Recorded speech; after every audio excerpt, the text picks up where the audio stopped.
Pemirsa, terima kasih Anda masih bersama kami. Otoritas Jasa Keuangan memastikan sektor jasa keuangan Indonesia masih tetap terjaga. OJK menyatakan hal tersebut didukung oleh tingkat solvabilitas yang tinggi dan profil resiko yang dapat dikendalikan di tengah tingginya ketidakpastian global.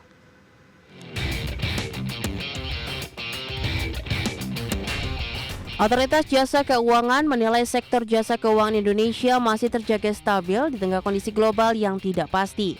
Ketua Dewan Komisioner OJK Mahendra Siregar menjelaskan hal tersebut didukung oleh tingkat solvabilitas yang tinggi dan profil resiko yang dapat dikendalikan di tengah masih tingginya ketidakpastian global.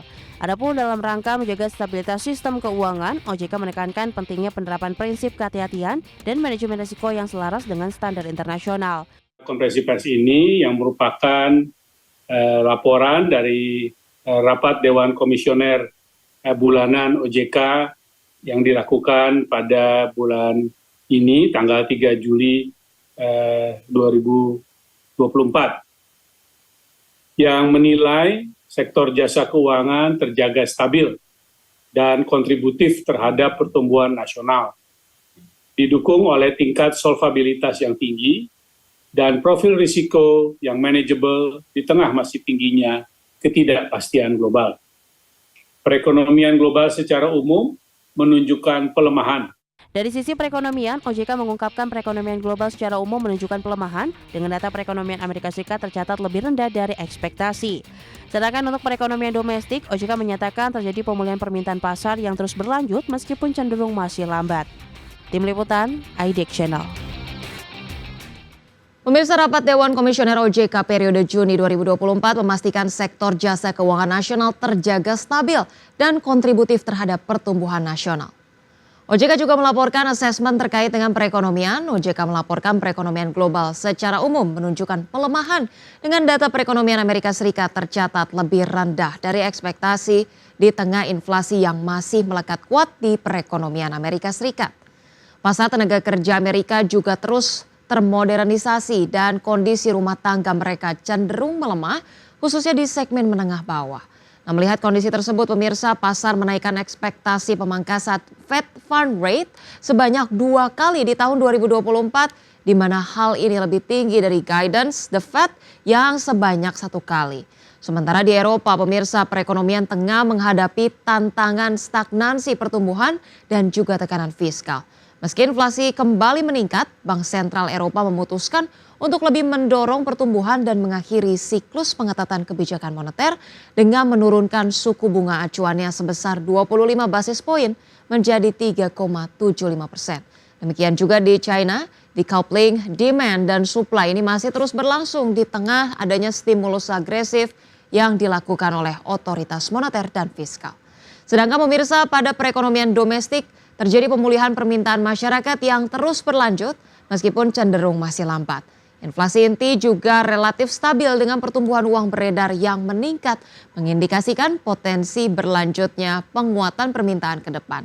Nah, selanjutnya pemirsa, dalam konferensi pers terbaru, OJK juga merespon usulan perpanjangan program restrukturisasi kredit. Ini terdampak COVID-19 dan seperti apa respon OJK, kita simak informasinya berikut ini.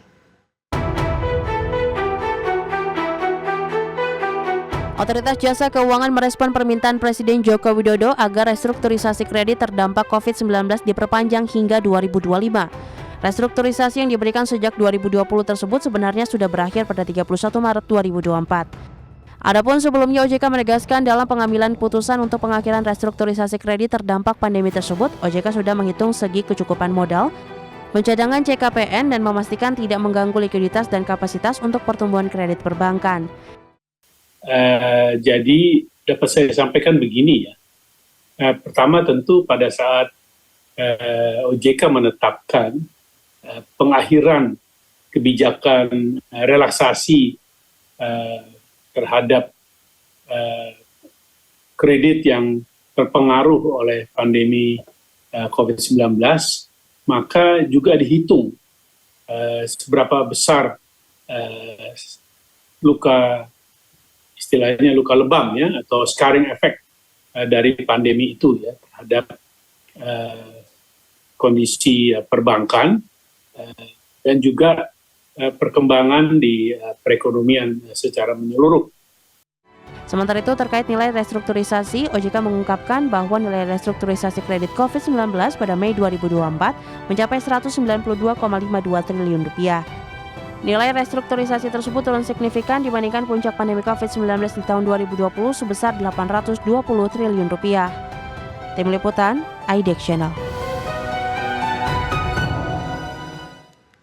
Pemirsa, Otoritas Jasa Keuangan menilai tidak ada kebutuhan mendesak untuk memperpanjang kebijakan restrukturisasi kredit COVID-19 yang telah berakhir pada 31 Maret 2024 lalu. Belum lama ini pemerintah mengusulkan kepada OJK untuk memperpanjang restrukturisasi kredit COVID-19 hingga tahun 2025 mendatang. Nah, merespon usulan tersebut, Ketua Dewan Komisioner OJK Mahendra Siregar mengatakan keputusan untuk mencabut kebijakan restrukturisasi kredit telah melalui perhitungan yang matang dan pertimbangan mendalam terhadap kondisi perbankan dan perekonomian nasional.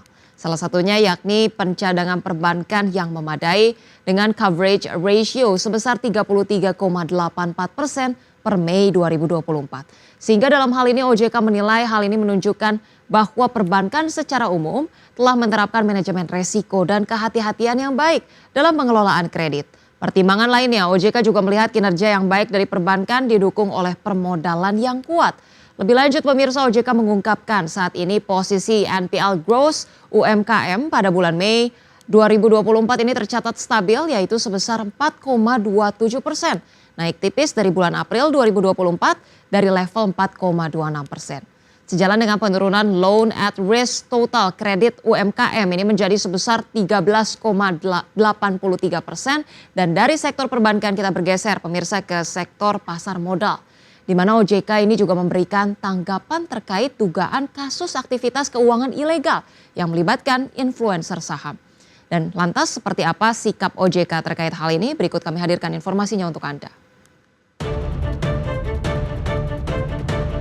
Otoritas Jasa Keuangan menegaskan hanya manajer investasi berizin OJK yang boleh melakukan pengelolaan dana investasi secara kolektif. Selain manajer investasi berizin, maka dikategorikan ilegal. Kepala Eksekutif Pengawas Pasar Modal, Keuangan Derivatif dan Bursa Karbon OJK, Inarno Jayadi menjelaskan, ketentuan itu tertuang dalam Undang-Undang Nomor 8 Tahun 1995 tentang pasar modal.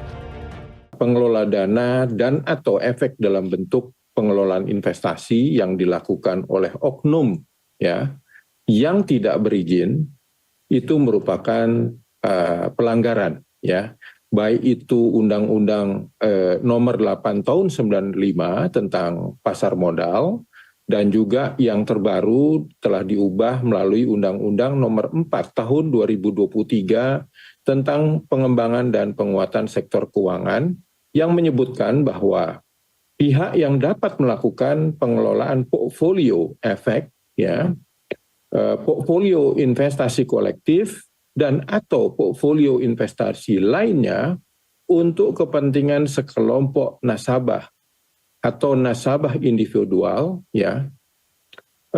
harus memiliki izin perusahaan efek sebagai manajer investasi. Adapun pernyataan terbaru OJK ini sebagai respon atas dugaan kasus aktivitas keuangan ilegal yang dilakukan oleh seorang influencer yang terindikasi melanggar peraturan pengelolaan dana masyarakat tanpa izin.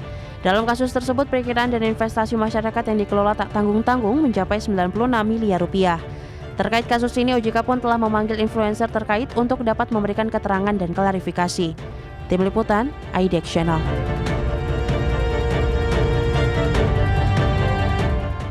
Pemirsa, Otoritas Jasa Keuangan bersama dengan Satuan Tugas Pemberantasan Aktivitas Keuangan Ilegal telah memanggil influencer Ahmad Arif Raya yang terindikasi melanggar peraturan pengelolaan dana masyarakat tanpa izin. Berdasarkan hasil pemanggilan tersebut, pemirsa, influencer Ahmad Arif Raya ini merupakan pengurus dan juga pemegang saham PT Waktunya Beli Saham yang tidak memiliki izin usaha dari OJK. Terkait kasus ini, Kepala Eksekutif Pengawas Perilaku Usaha Jasa Keuangan Edukasi dan Perlindungan OJK, Friderika Widyasari Dewi menjelaskan, ternyata dana investasi nasabah influencer tersebut digunakan untuk memenuhi kebutuhan operasional perusahaan, seperti membayar gaji karyawan hingga pertemuan di luar kota. Nah, sementara itu dalam penghimpunan dana masyarakat, influencer ARR ini menggunakan nama-nama pegawainya untuk membuka rekening efek nasabah di beberapa perusahaan sekuritas. ARR sendiri diketahui memiliki izin sebagai wakil manajer investasi dan wakil perantara pedagang efek, di mana namun kedua izin itu diajukan saat dia sudah tidak bekerja lagi di perusahaan sekuritas. Nah, adapun dana investasi yang dikumpulkan dari masyarakat diperkirakan mencapai 96 miliar rupiah. Dan dari kasus ini OJK menghimbau kepada masyarakat dan juga investor pemula ini tentunya untuk memperhatikan segala aspek termasuk legalitas, di mana OJK menegaskan bahwa mendirikan sebuah PT berbeda dengan mendapatkan izin dari OJK. Nah, selanjutnya investor juga harus mengecek kewajaran hasil investasi yang ditawarkan.